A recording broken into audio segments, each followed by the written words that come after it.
They were chasing silence. Ben, Claire, Jordan, and Ray were all burned out in different ways: work, relationships, life. When Jordan found a remote camping spot deep in Black Hollow Forest, the group agreed instantly. It wasn't on any official maps, but that was the appeal. Total disconnection. No Wi-Fi. No people. No noise. Just them and the trees. They left on a Friday afternoon, their SUV stuffed with gear and high spirits. Ray brought the food, Claire handled navigation, Ben packed the survival supplies, and Jordan, the self-proclaimed nature guru, was in charge of everything else. They lost cell signal 30 miles from the site. It was the last time any of their phones worked. Day 1, arrival. They reached the clearing around dusk. Trees surrounded them in every direction, dense, old-growth forest that swallowed the light quickly.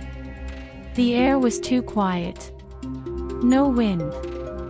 No bugs. No birds. "Feels like we're being watched," Ray joked, but her laugh was thin. The fire wouldn't catch at first. They had to use nearly half a box of matches. Ben swore he saw something move between the trees while gathering kindling, but brushed it off as nerves. Day 2, gone. Claire was missing by morning. Her sleeping bag was empty, half-zipped. No sign of struggle. No note. No footprints leading away, just nothing. Jordan insisted she must have gone for a walk. Ray didn't buy it. They split up to search in pairs, but by noon, they were back at camp, more afraid than they admitted. Ben kept saying her name like a mantra. Ray sat by the fire pit and didn't blink for what felt like an hour. Jordan paced. "I told you we shouldn't have come this far out," Ray finally said, her voice flat. Night 2, the whispers. That night, they heard something circling the tent. Slow, heavy footsteps. A dragging sound, like something pulling cloth over dirt.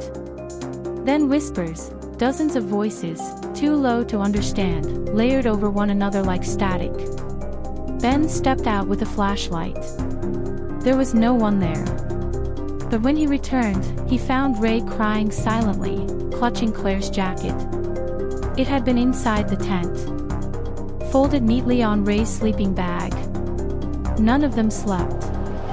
Day 3, one by one. By morning, Jordan was gone.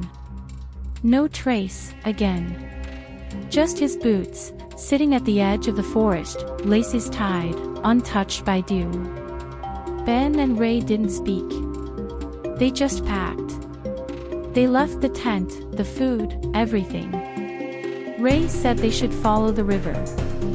Ben agreed, though neither remembered passing a river on the way in. By midday, they were hopelessly lost. Worse, Ben realized the trees weren't just familiar. They were identical.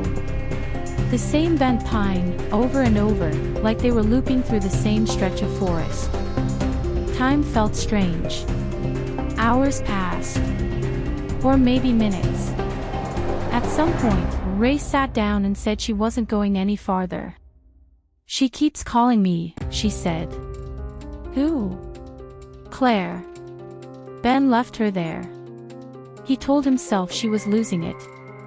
That he had to get help. But deep down, he knew no one was coming. He knew that Claire hadn't wandered off. She'd been taken. Or worse, she'd never left the tent at all. Final entry. Ben found the car. It was right where they left it. But the tires were slashed, windows smashed from the inside. There were claw marks on the seats. Deep ones. Like someone, or something, had torn their way out. His phone was in the glove compartment. The battery was full. But there was no signal. Just one new photo in the camera roll. It was a picture of the four of them. Taken from the tree lean. At night. They were all asleep in the tent. But in the photo, there were 5 shadows.